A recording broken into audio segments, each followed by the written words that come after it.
Hello there, boys and girls, and welcome to another episode of Circling the Bases, proudly a part of NBC Sports Edge. I'm your host, Colin Henderson. Chris is on the IL this week, so joining me today is our very own Mr. George Bissell. George, how's it going? What's going on, Colin? Great to be here. Hope Chris is off doing fun things. I wish I could say that he was, but I think it's a bad case of bronchitis, to which he said, I would sound like a 12-pack a day smoker if I did the podcast tonight, which I said, that's not a hard no for me. Like, if you want to go what is it, like Harvey Feinstein or whatever it is, you want to have that gravelly voice. I could be interested in that. Yeah, Harvey Feinstein. Yeah. And yeah, he would have sounded probably better than Chris Collinsworth a couple weeks ago. Oh so, boy. Yeah. That was the vocal version of the Bob Costas red eye, pink eye. That was the vocal version of that on live TV where you were like, this is happening, right? Yeah, this is absolutely happening. He sounds rough. Well, now that we got the medical update out of the way, we got a lot to talk about on this show, and it's an exciting time. And playoffs right around the corner. 2 weeks left. Anything can happen. We've kind of reached that stage of the season, so we are very much at the throw darts against the wall and whatever hits. Coming up on the show today, George and I will be highlighting some last-minute waiver ads as you go for that title, hopefully. Most of the players we'll be discussing are young and exciting players who we think not only can help you out for this year, but we'll also discuss their 2023 value and if we believe they will or should be drafted in standard leagues next season. But before we get to all of that, just a reminder, if you don't have the NBC Sports Predictor app, go download it now. The contests are free and easy to play, and you have a shot to win thousands this weekend by predicting what will happen in college football, Major League Baseball, on the NASCAR circuit, and in the Premier League. There's also $100,000 up for grabs by guessing the outcome between the 49ers and Broncos in our Sunday Night 7 contest. Got to get that $100,000. Go grab it. Before we get to some of those waiver wire people, a big piece of news coming out of the baseball world today, really coming out of the political world today, if you want to get into it, is that Canada looks like they are going to remove their vaccination requirements for all non-Canadians entering the country.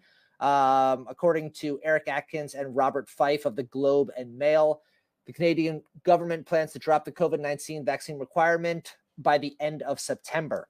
Obviously, that is great news for anyone who wants to get back up to Nova Scotia, but also it is a big piece of news for all of the Major League Baseball teams, with the Blue Jays currently holding the number one wild card spot. That would mean if standings were to hold, they would host the 3-game wild card in Toronto. Obviously, all year, different teams have had to battle the who's vaccinated and who isn't conversation when they've had to go up to Toronto. Kansas City had, I think, 10 people not able to make the trip, which was amazing to think that they had to bring up 10 people from the minors just for a 3-day trip up north.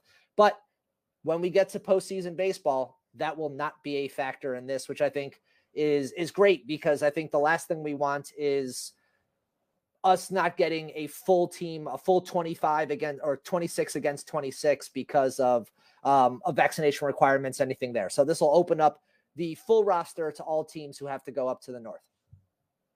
Yeah, I think that was an interesting development. It's not something we expected to see. It certainly kind of came out of nowhere. So, I think when it comes to possibly hosting games, I think you want a situation where everybody's going to be available. Mm-hmm. So I think that was the primary motivation here. We saw this happen at the start of the regular season too. Remember, New York City had a vaccine mandate. Yep, I was about to bring that up for outside athletes, and that seemed to disappear right at the start of the baseball season when you had the Mets and Yankees starting to come into town about a week before the season. I remember that came in, that the decision was made to lift that for certain groups. So, and that included athletes, professional athletes. So yeah, I'm almost surprised that this happened, because it was something we were talking about all year, but it doesn't sound like it's going to be a factor in the postseason. So that's going to be a positive. And I think maybe the bigger issue for guys would have been some of the younger players. When you look at prospects, guys who were maybe in the minors all year, who are now on a roster, they're eligible for the postseason. There's a chance that maybe they weren't vaccinated because there are no minor league teams in Canada. So that's something you could have factored in, that maybe there wasn't the expectation that they had time to get vaccinated if they had chosen not to. So yeah, there are all kinds of variables you consider here, and it's probably easier when you have the rest of the teams that don't have this to then say to Toronto, all right, let's do something about this. So that probably was the driving force behind that. Yeah, great point on that front. So we will get that gone by the end of September. Postseason will be full go. Let's talk about some of those young players that obviously teams are getting into the postseason now. You are deep into either postseason in a head-to-head matchup in fantasy baseball leagues, or obviously if you're in the standard full season roto, we are in the final 2.5 weeks. So let's get you a little bit of help, hopefully from some young and exciting players that are widely available on your wire. And let's start with Luis Rengifo, the infielder, outfielder for the Angels, available at second base, third base, shortstop, and outfield in Yahoo leagues. Overall on the year, batting .275, .306, .453 with 15 homers, 47 RBIs, 41 runs scored, 6 stolen bases, and an OPS of .759. Over his last 5 games, however, he is hitting .400 with 4 homers and 7 RBIs, locked in. Only 25 years old, but this is his 4th season in the bigs. Prior to the season, he has a career .216 average with 14 homers and 6 stolen bases. So basically, he has doubled his prior 3 seasons this season, available in 53% of leagues. George, talk to me a little bit about Luis. Well, it's interesting. I don't think he's anything special, but 25 years old, switch hitter who seems to kind of be coming into his own as a guy who can play every single day. And that's something the Angels haven't really been able to develop the last couple of years. So they're desperate for a guy like this to come up and make an impact. And I think he's shown that he's capable of holding down an everyday role. So you look at historically who are like some of the comps for this, and you would have like the Freddie Galvis types, where if you're in a deeper fantasy league and you want a guy who's going to go out there and play every day, he's going to give you the occasional stats. He's not a superstar, but these are the types of guys who really end up mattering, especially in deeper leagues and those AL or NL only formats. So these are the kind of guys I like who develop and take that next step. So what's interesting about Rengifo is if you look at the margin between being a guy who hits 216 and a guy who hits 280, it's really about like 2.2 miles per hour in average exit velocity. Right. That's really the difference. He hasn't dramatically overhauled anything he's really doing. He isn't hitting the ball much harder, but he is making some more frequent hard contact, and it's resulting in a lot more over the fence power, which still isn't like stratospheric, 15 home runs in a full season. He's probably not a guy who's going to hit more than 20, but he can also steal potentially 10 to 15 bases too. So I think these are the types of guys I look for, where he's not doing something drastically different than he was, 3 weeks ago, 3 months ago. I just think he's getting gradually better. And this is the type of success I think he can carry over into a full-time role next year. So these are the types of players I like to identify going forward, especially on teams that have nothing to play for now, because sometimes you get these like Frank Schwindel, like mirage performances. And, maybe some of those are the types of guys we're going to talk about here tonight. But, this is something I think is sustainable, and he's going to be a guy who matters next year in deeper formats. Yep. And obviously for those in the leagues now, if you're hot right now, I'll take. He has 2 games with multiple home runs in the past week. He hadn't hit a game with multiple home runs for the last 3 seasons. So he's at least locked in right now and can be helpful for leagues now. And like you said, I think he has a opportunity, especially on a wide open Angels team, where he has the positional flexibility that he can be a guy, even if he doesn't lock in at one position next year, he could be someone who could lock in at a couple different positions and be a utility player. Obviously that gets him regular at bats. And that's what, from a fantasy standpoint, we would look at for him. So definitely someone to look out for next year on that front. Someone slightly older on the team, and definitely the oldest of the group that we're going to discuss today, Elvis Andrus, shortstop for the White Sox. Had to bring him up today for anybody who is still in their leagues, because he has, under the radar, been really good since going over to Chicago. Overall in the season, batting .256 with 14 homers, 51 RBIs, 16 runs scored, and 13 stolen bases. But since being traded to the White Sox, he's hitting .314 with an OPS of .874, 6 homers, and 6 stolen bases in 28 games. That's 118 at-bats. In the month of September, he's batting .351 with an OPS north of 1, and has become basically an everyday player for them. 34 years old, but can still help while hot. Available in 43% of leagues. He's someone that I think you could absolutely ride that hot hand right now if you are looking for any help, not only from a ratio standpoint, but also a stolen base standpoint, as he's still very active on the base paths. So since the start of the pandemic shortened 2020 campaign, we have about 1,200 plate appearances of Elvis Andrus being a .299 on base percentage guy with no power, no speed. So I choose to believe in the track record. He showed us that sure. He's not really doing a whole lot, but the old philosophy applies where anything can happen in 200 plate appearances and so on and so forth. So I think getting released by Oakland and being on the edge of not being a major leaguer anymore, right, I think that sparks something. And to be able to get that proverbial change of scenery where the A's haven't been competitive for years, and it's a tough situation to be in as a veteran player, and to then go to a contender with a pretty good lineup and to be able to make something happen and show you still have something in the tank. I think that's what stands out to me, because he has 6 stolen bases in 28 games with the White Sox, and I don't think he had more than that all season with the Athletics. And he had 7 in 106 games. So stolen bases they reflect effort and wanting to do it. That's desire. Yes. So the fact that he has chosen to do that, I think, speaks volumes about his effort level and what he's doing lately. So anything can happen. I'd ride the hot hand, and there's definitely a chasing stats component to rostering Andrus. But with 2 weeks left, it's not like if he goes in a 2 for 30 slump, you're not missing out on other guys. Exactly. Basically. He could go for a 2 for 10 slump, and you could be like, okay, the hot streak was over and you just missed the tail end. But right, the opportunity cost isn't as great this late in the season. So it's not like you're missing out on a younger player who maybe would have started for you for 3 months. So I'm fine with it if that's the direction you want to go. Corbin Carroll, another young player, outfielder for the Diamondbacks, one of the top prospect in the majors, has really acclimated himself nicely to major league pitching, slashing .293, .369, .534 with 3 homers, 9 RBIs, 9 runs scored across 58 at bats. That's an OPS of .903. In the minors, he hit .307 with 24 homers and 62 RBIs and 31 stolen bases across 362 at bats. 3 homers already in the majors is impressive, as is that 903 OPS. Stole his first base today in the first half of the doubleheader. We have not seen much of him on the base paths just yet, but the 31 stolen bases in the minors shows that he has that type of talent in his game and should be coming to fantasy lineups soon enough.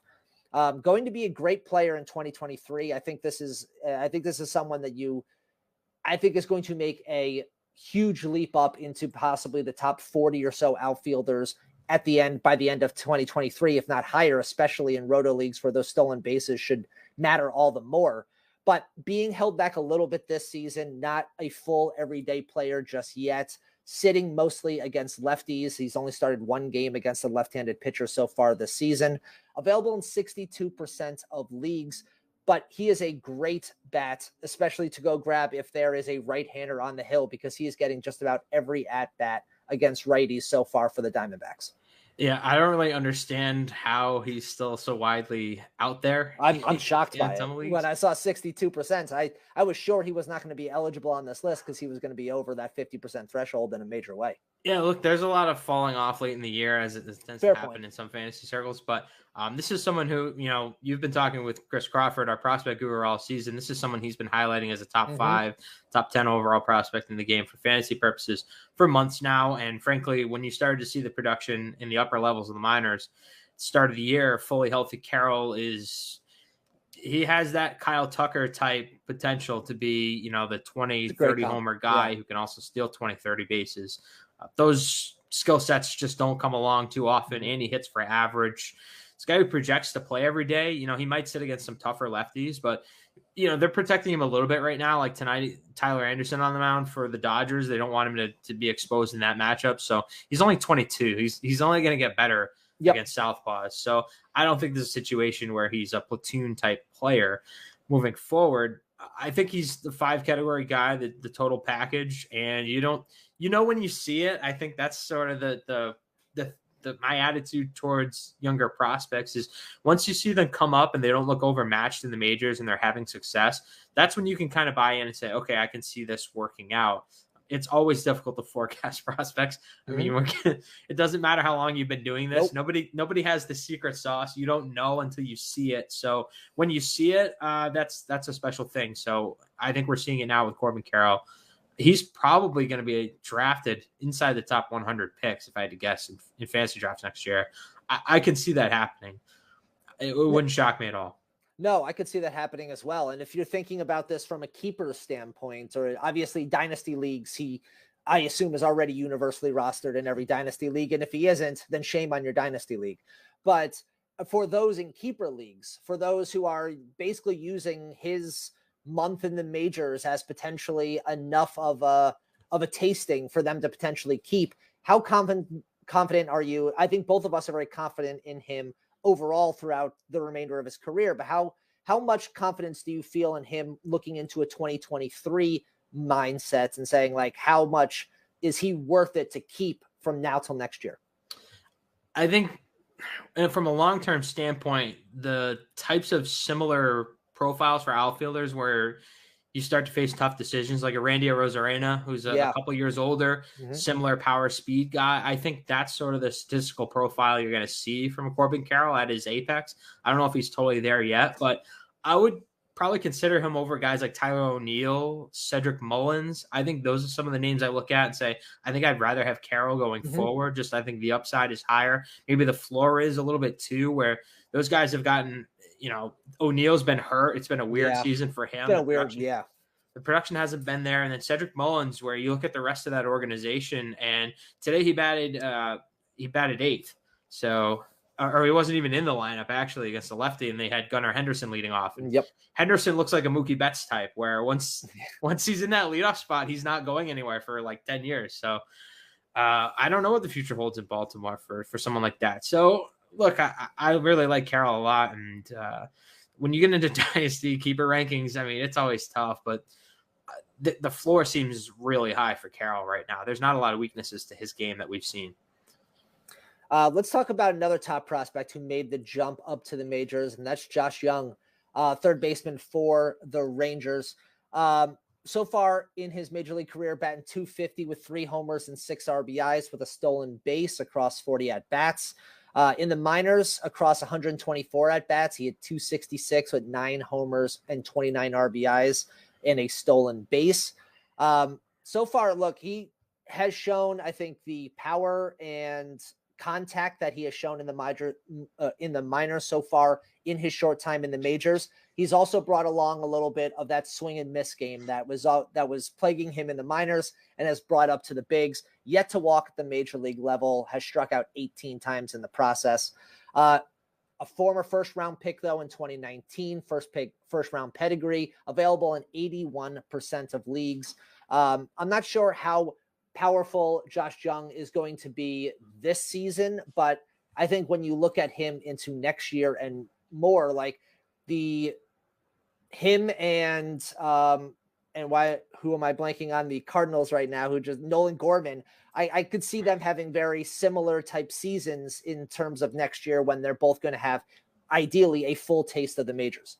Yeah, it's a little bit difficult to forecast with Jung because he's coming off the shoulder surgery. Sure. He tore his labrum in spring training. It was about 7 months before he could even pick up a bat. So I tend not to look at the results here and just say, okay, how does he look? And he looks like he's the power is back and he looks healthy. That was the big issue with him in AAA, where everyone was wondering, well, why isn't he getting called up? We have to make sure he can play 3 weeks in a row and that his shoulder's okay. Exactly. There's a lot more at stake here for him in the future, health-wise, than looking at what the on-field results are. So I think the power is definitely real. I mean, you've seen it in some of the home runs he's hit where He hasn't even gotten all of them, a lot of them, and they're still going out. So the question is going to be, can he make enough contact? And I don't know if we're going to have the answer for a while, but certainly when you get into those late rounds and you're speculating on these guys, the difference between like a Ty France and guys who don't hit for a high batting average, which is most sluggers, it's a narrow margin for error. So he's going to have to figure out how to tiptoe that line and make enough contact to survive. And I think he can get there. If you're looking at prospects who are going to have the opportunity, he's certainly a guy who's going to get 600 at-bats if he's healthy next year for Texas. They don't have a lot of other options there for them. So he's here to stay, and I think he's going to get an everyday role. And unless he's really bottoms out and the strikeouts become just too much, he's going to play next year. Yeah, so long as he doesn't, and I don't mean to turn him into an adjective, so long as he doesn't Torkelson his way into the minors, who is, again, someone very much given the opportunity from camp. You are going to get 600 at-bats. Just don't give us a reason to send you down. Unfortunately, he was unable to stay up at the major league level. Hopefully he will at least have a similar type of opportunity in front of him, and he's going to have every opportunity to take advantage of it. This gets back to the Carroll discussion I was talking about earlier. Sometimes you just don't know. Like Spencer Torkelson checked every single box coming up through the minors, collegiate career, upper minors production, and then things just never really clicked at the highest level. So he's hit again in AAA. He's going to get another opportunity. So I'm not super worried about him long term, but sometimes, guys don't succeed right away and some guys do. So when you see it, you kind of, that gives you your answer really quickly on some guys. And some guys, it takes a lot longer. Development is weird with players. And if anyone knew the answers as to why all this occurs, they'd probably be running a team. So we do our best to draw conclusions with the information we have. That's all I can say. Player progression is not linear one way or the other. There's a lot of ups and downs involved here. But Torkelson drafted pretty much universally inside the top 125. You could see it just to show you the risk reward that you can get from that spot. Obviously, Julio Rodriguez, I believe, pretty much universally drafted inside the top 150. So there is the wide range of outcomes that you can get from these type of prospects. I guess if you're looking for a skill set moving forward, it's try to find guys who can steal bases, because that definitely buoys against the risk of like a total collapse in their value where they're not contributing at all to your fantasy roster. So if you're looking at prospects, it's guys with speed who can kind of get on base and steal a little bit. Those tend to be more well-rounded skill sets, and there's less risk of a total Torkelson type collapse. Right. And even more fascinating is going to be obviously next year when we talk about those stolen bases, the new rules that will be put into play next year. You have to assume, right? John Birdie right now, I believe entering today, that leads Major League Baseball with 34 stolen bases. That number could very easily double next year, depending on health and obviously how much advantage certain players take of the new kind of stolen base and pitch clock and throw over to first base rule. So I think it's going to be very interesting in the offseason as we start to really digest a lot of that stolen base conversation. Those guys who are like, slightly above average in sprint speed, well, maybe that suddenly takes them from like a 4 to 5 stolen base to like maybe a 10 to 15 stolen base. Like there could be major jumps in stolen base categories. That will be very fascinating, especially when we look at these usually very young and exciting rookie crops that want to show their worth, that have the athleticism, that have the drive. Like you said, stolen base is very much a desire-based move in baseball than anything else. They'll finally have an opportunity to show that.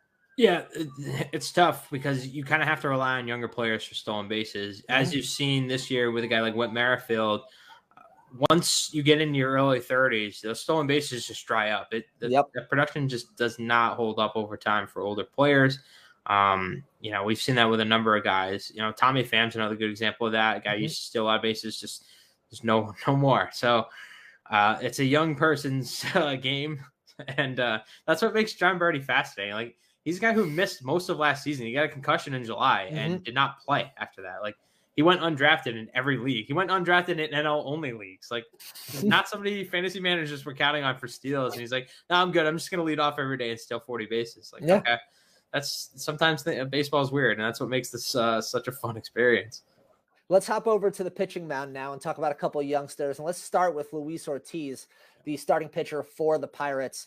Had a 5 2/3 inning scoreless debut against the Reds, striking out 5 and walking 3 while only giving up a hit, and is currently pitching, as far as I can tell, as of recording this at 8:52 Eastern, still pitching against the Yankees, and had done a really nice job against them, had struck out at least 5 or 6 batters before we hit record, showing triple-digit fire from his arm, hit 100+ miles per hour, 6 pitches, 6 times in his first start. I saw at least 4 or 5 in his first 4 innings today. Like I said, currently pitching against the Yankees tonight.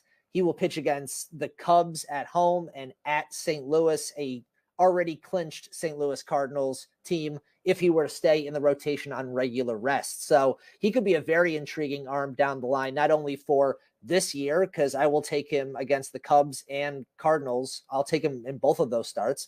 And obviously, when we look at 2023, he is showing some real mitt-popping power out of that arm, and he is going to suddenly, if he pitches really nicely over these next few starts, could be a name that is highly spoken about when we talk about 2023 drafts. Yeah, shades of Danny Salazar here. When he burst onto the scene about a decade ago, it makes me feel old now, but yeah, you know, the thing about Ortiz is that, the velocity is nice, but he generates swinging strikes. That's the big thing. He misses bats, had huge strikeout rates in the upper minors, came on really strong the last couple of weeks at AAA. He had 9 strikeouts over 6 hitless innings his last start in AAA, and then has carried that over into the big leagues. And he's faced some tough lineups here. This Yankee lineup, only 2 runs earned so far through 5 innings.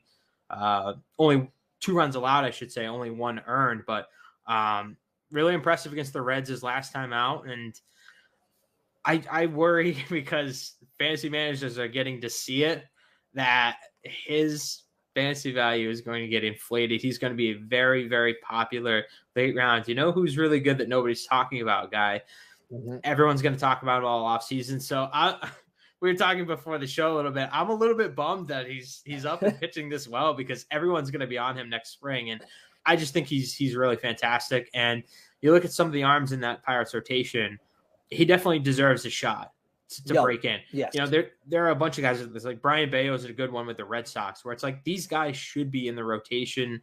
Don't worry about the service, that whatever's going on. This is probably one of your best arms. You need him in there. Like Contreras is another guy for the Pirates who should be starting next year. Like, if you want JT Brubaker to be your 5th starter, that's great. But this is a guy who should be pitching every 5 days. I think he's really good, and the strikeout rate is going to be there. So. Yeah, this is somebody I would definitely be looking at for next year and be circling on my cheat sheet now. Don't forget about this performance because I hope people are talking about him in the offseason, because I think he's really good potentially.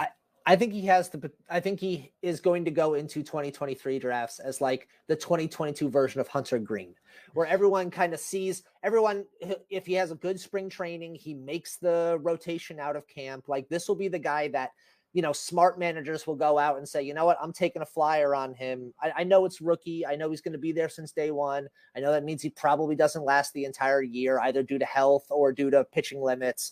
But you know what? The talent is there. He's going to have an opportunity, and he's going to have the ability to run with the ball when he gets it. So I think he's that type of player entering this year, where Hunter Green was discussed at the end of spring training, like, hey, he might actually be something this right now. And Luis Ortiz might be that player. Yeah, I mean, Green was, top pick in the draft, like consensus top no pitching question, prospects. Like, Ortiz is a guy who was kind of a fringy pitching prospect who maybe some people thought was more of a reliever. And then the command of the arsenal and the stuff, which was prodigious, took off this year. So especially late in the last couple of weeks, especially. So this is someone who's really emerging, and I think fantasy managers should be watching closely here. And I would take a shot on him in deeper mixed league, even a shallower league. You mentioned the matchups coming up. Absolutely. I think he's a must start here with 2 weeks left in the season. Just ride the hot hand. He's got it right now. Available in over 99% of leagues. So fun fact, he is available in your league. I wrote him up last week for pickup of the day. I mean, you have to watch for these types of promotions where guys who are pitching well in AAA get a shot here, and he's gotten that shot and he's taking advantage of it. So definitely go pick him up if he's available, which sounds like he is. Oh, he is. If somehow you're in the one league that he has already snatched up before tonight's game, that would be very funny because, like I said, over 99% of leagues. We spoke about Hunter Green. Let's talk about Hunter Brown here, starting pitcher for the Astros. Has made a nice little start to his time up in the major leagues, 2-0 with a 1.2 ERA, 0.93 whip, and 14 strikeouts in 15 innings. He made 2 starts where he gave up just 2 runs across 12 innings pitched. Yes, it was against Detroit and Texas, but it still counts.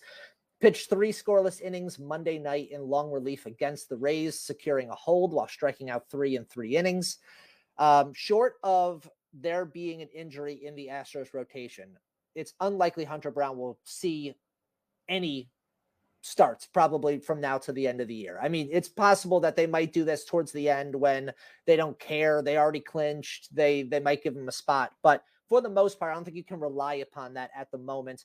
But if he becomes someone who is a valuable arm that comes out behind a starter that gets a couple innings, can get you the W because of that, he could be a still intriguing arm for the remainder of this year.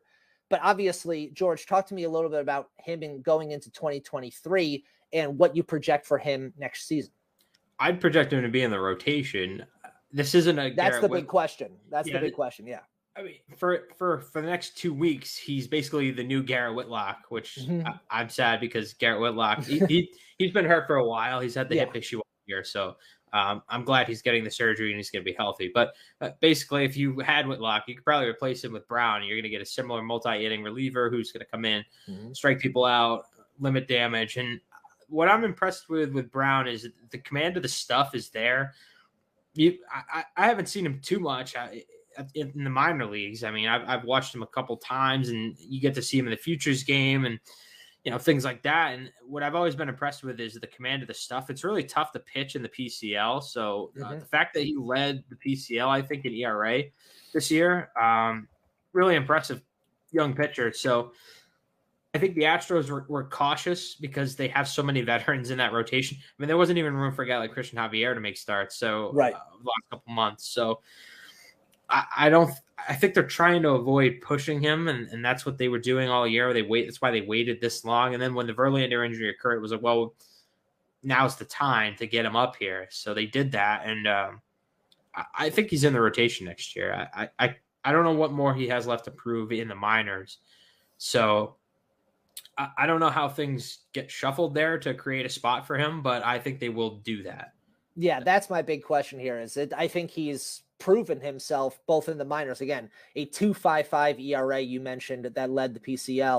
130. That's impossible to pitch. It's incredibly low for the PCL. Surface of the moon.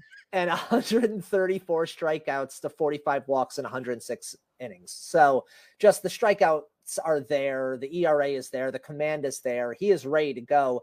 But the only question is, where do you find a spot in the rotation? Like you said, Christian Javier has been struggling to find starts on his own, and he was putting together a tremendous first half of the season. It wasn't that he pitched his way out of the starting rotation. So that part will be fascinating. They always say in baseball, you can never have too much pitching, and these things tend to figure themselves out. Someone will get injured somewhere, and these things will make it happen. But obviously, his value takes a very different turn if he does not make the rotation next year and is someone who has to wait on the sidelines until he gets in. But if he were to be from day one in the rotation, I mean, this is a Joe Ryan kind of 2022 kind of player where he could be someone that is genuinely that moves the needle late in drafts. Yeah. That's a good point about the rotation because everybody's kind of locked in, especially if Verlander comes back. There's always the chance if they win a World Series, you might say, guys, I'm good. You never know. Lance McCullers is always a question mark. So especially given his track record the last year or so. So you never know with these types of things.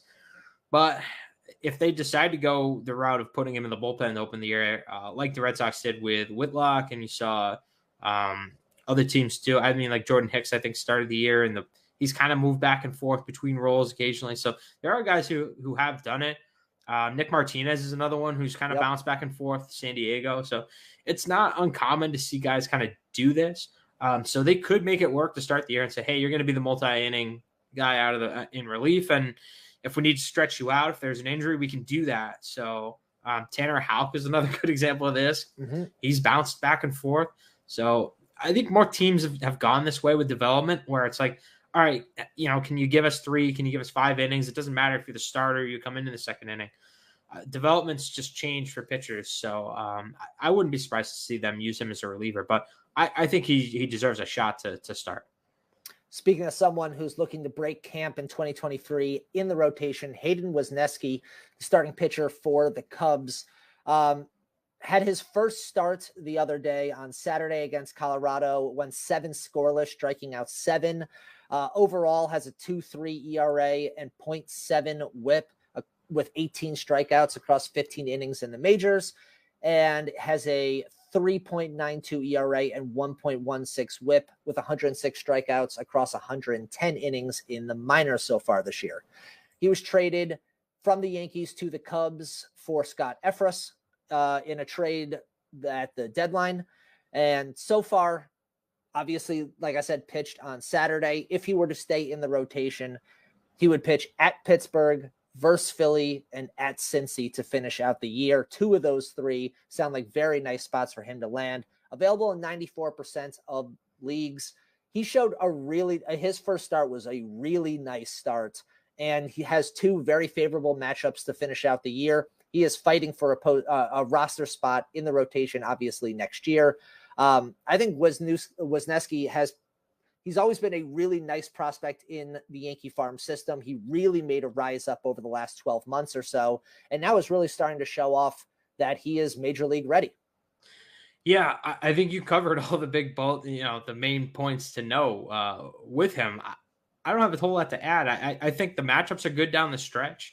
Obviously, somebody who the Cubs are confident can be a rotation guy. They're giving all kinds of opportunities to guys right now. Javier Asad is getting a chance in the rotation. So these are some interesting arms situation to monitor. Wesneski's definitely the guy to watch there. Adbert Alzolay back as well, and he's pitching in relief. He had 5 strikeouts in 2 innings.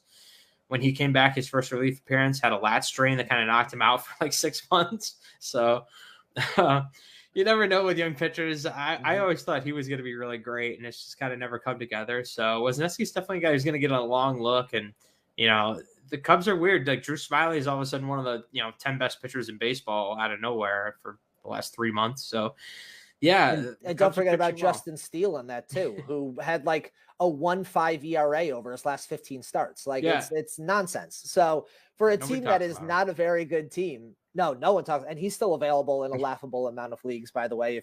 I think he just missed his last starts, but I believe he pitches within the next few days. So yeah, he was on paternity leave and he had a back issue. So, and he was up there in innings anyway. So it wouldn't shock me to see him kind of get shut down here. I don't think he's actually lined up for any starts this week. So yeah, it's like Adrian Sampson's giving them quality innings. Like, I don't know what's going on in Chicago, but like everybody can pitch there apparently now. So that's fun.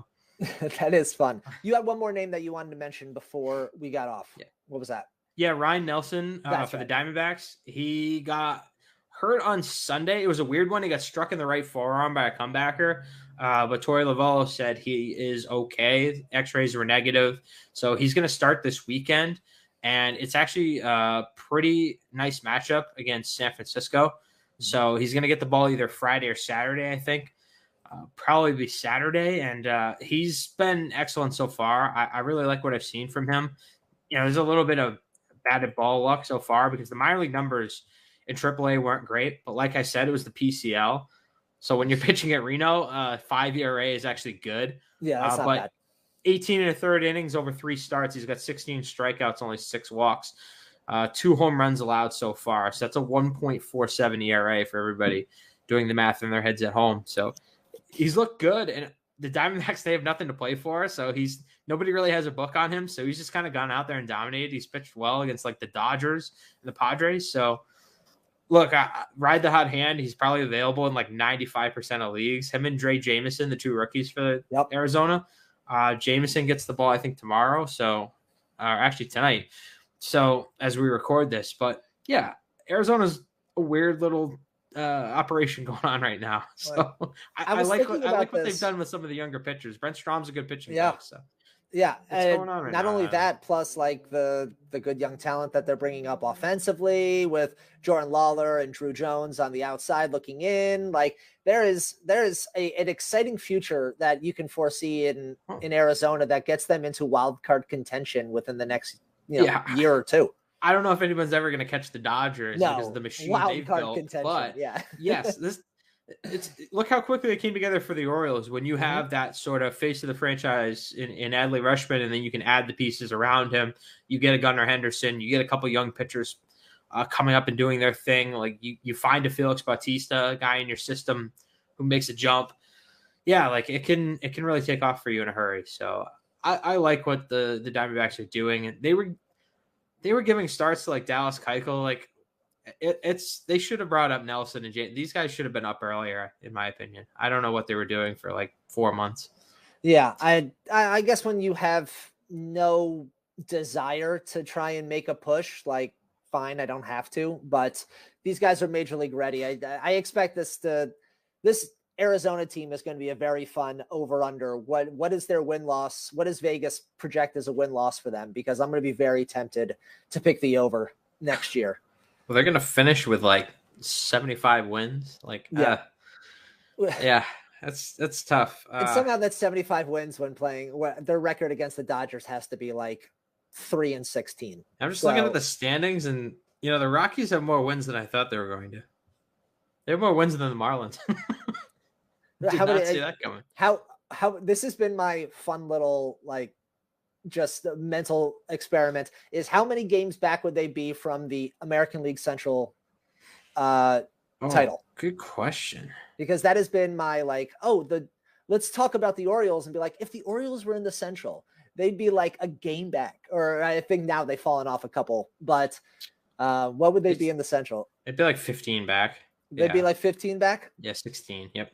16 back. Okay. That's still, it looks so much worse when you're in the same division as the Dodgers you're like 37 back or whatever it is now. Hey, the A's are only 43 and a half games back of the Astros right now. Still time. There's a good reason to get to the ballpark out there, Oakland, is to make sure you watch that experiment go down. But that just about finishes up our show for today. If you enjoyed the show, then make sure you are subscribed wherever you listen to your podcasts so you don't miss an episode in the future. And if you listen on Apple Podcasts, please be sure to rate and review us. Love those 5 stars. And while you're at it, be sure to follow NBC Sports Edge on Twitter, YouTube, and Twitch to be informed of all of our live shows, Q&As, segments, articles, and more, so you can stay up to date on everything around the league and join in on the action. You can follow me on Twitter at KyleDon'tLie, and you can follow George at George Bissell. Be sure to tune back in Friday morning for DJ and Drew, as I'll have a fresh new episode for you, while Chris and I will be back this time next week. Until then, good luck with your baseball championship pushes and football teams. Stay safe out there, and as always, thanks for the listen.